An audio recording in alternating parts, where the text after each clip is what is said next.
Good afternoon and happy Sunday to my 40 subscribers.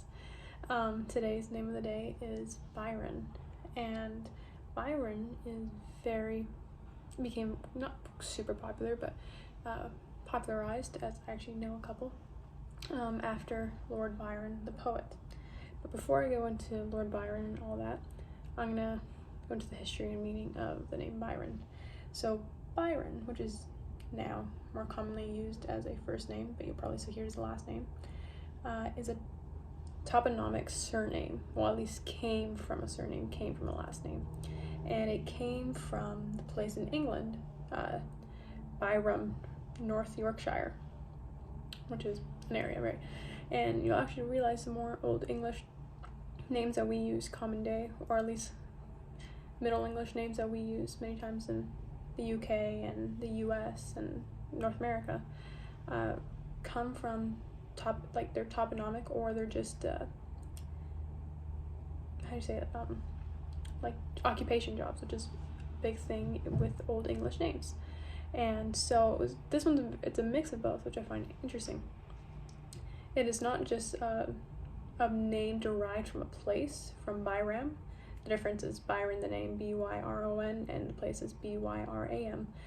It's also come from a phrase used during the medieval times, which I cannot say it in its Old English, but if you look it up, it comes from the phrase "at the byres," which also can translate to modern day English, which would mean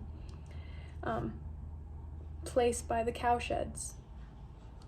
And it was a name kind of because a lot of times in medieval, if you're not familiar, a lot of medieval surnames came from occupations.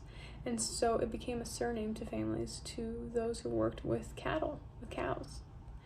So fast forward from the Middle Ages, years later, because at this point people only know it as a surname, you have the famous Lord Byron.